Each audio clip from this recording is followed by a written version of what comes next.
Welcome. This is Radio Pras.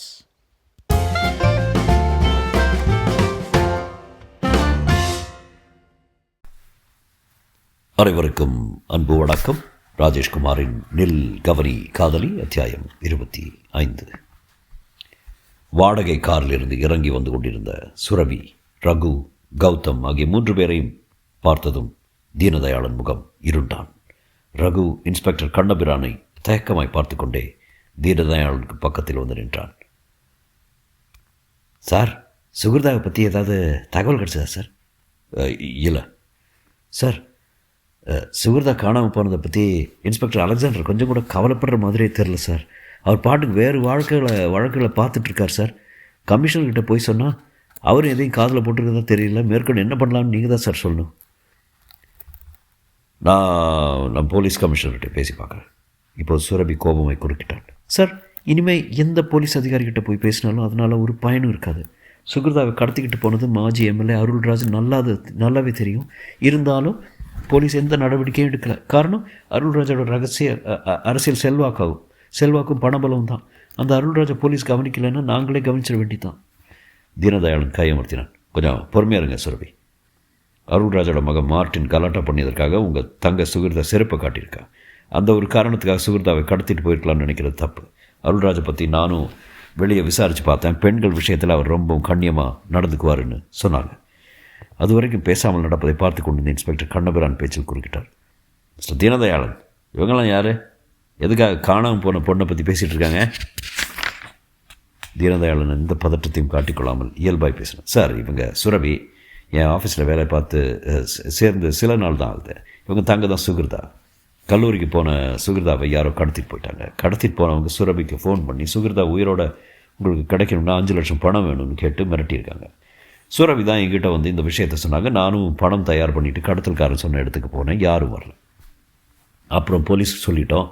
Inspector Alexander தான் விசாரணை பண்ணிகிட்ருக்காரு. மாஜி எம்எல்ஏ அருள்ராஜ் தான் சுகிர்தாவை கடத்திட்டு போயிருக்கணும்னு இவங்க சந்தேகப்படுறாங்க.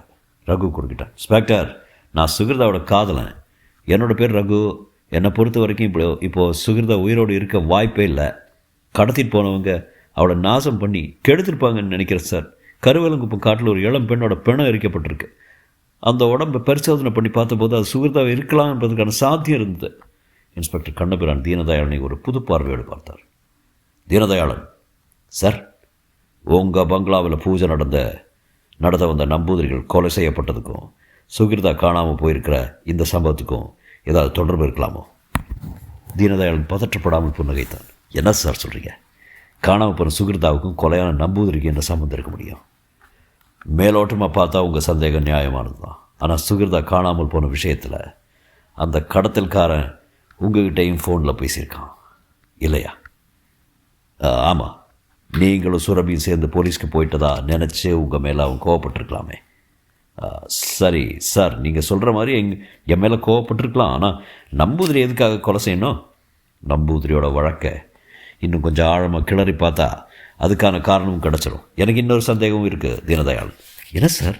சுடுகாட்டுக்கு மண் எடுக்க போன இக்பாலையும் கதிர்வேலையும் காணோம். உண்மையிலேயே அவங்க காணாமல் போயிட்டாங்களா இல்லை தலைமறைவாயிட்டாங்களா? என்னால் தீர்மானமாக எதையும் சொல்ல முடியல சார். சில வினாடிகள் யோசிப்பாயிருந்த இன்ஸ்பெக்டர் கண்ணபிரான் அங்கிருந்து தொலைபேசியை நெருங்கினார்.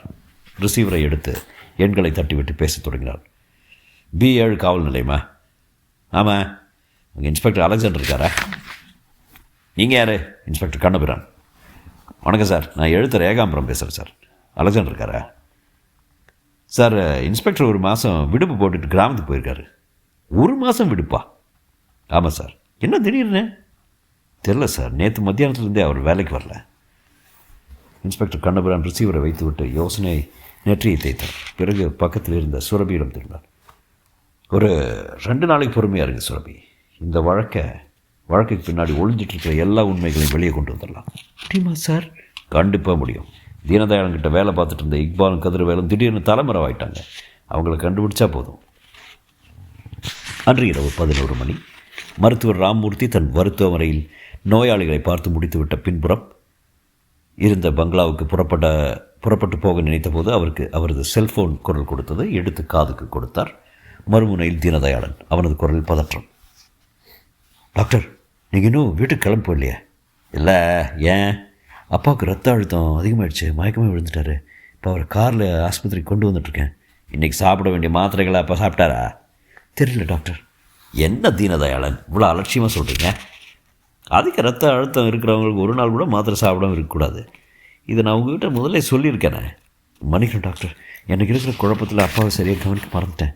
சரி, காரை கொஞ்சம் வேகமாக ஓட்டிக்கிட்டு வாங்க. ரத்த அழுத்தம் அதிகமாகும் போது மாரடைப்பு ஏற்பட வாய்ப்பு உண்டு. ஆஸ்பத்திரி பக்கத்தில் வந்துச்சு சார். ஸ்ட்ரெச்சரை தயார் பண்ணி வைங்க. மருத்துவர் ராமமூர்த்தி செல்ஃபோனை அணைத்து பாக்கெட்டுக்குள் போட்டுக்கொண்டு பக்கத்தில் நின்றிருந்த நர்ஸுகளுக்கு கட்டளைகள் பிறப்பித்தார். ஸ்ட்ரெச்சர் தயாராகி போர்ட்டிகோவுக்கு போயிற்று. அதே நிமிடம் தீனதயாளின் கார் ராக்கெட் வேகத்தில் போர்ட்டிகோவில் வந்து நின்றது. காரின் கதவு திறக்கப்பட பின் இருக்கையில் மயங்கி கிடந்த ஈஸ்வரமூர்த்தி கீழே இறக்கப்பட்டு ஸ்ட்ரெச்சரில் கிடத்தப்பட்டார். அவரை தீவிர சிகிச்சை பிரிவுக்கு கொண்டு போனார்கள். அரை மணி நேரத்துக்கு பிறகு தீவிர சிகிச்சை பிரிவிலிருந்து வெளிப்பட்ட மருத்துவர் ராமமூர்த்தி வெளியே தவிப்போடு நின்றிருந்த தீனதயாளிடம் வந்தார். அவன் பதட்ட குரலில் கேட்டான், டாக்டர், அப்பாவுக்கு இப்போ எப்படி இருக்கு? வாங்க, என் அறைக்கு போய் பேசலாம். இருவரும் மௌனமாய் நடந்தார்கள். ஒரு நிமிட நடையில் மருத்துவரின் அறை வந்தது. உள்ளே நுழைந்தார்கள். எதிரெதிரே இருந்த நாற்காலில் அமர்ந்து சாய்ந்தார்கள். மருத்துவர் சொன்னார், அப்பாவுக்கு ஆபத்து எதுவும் இல்லை.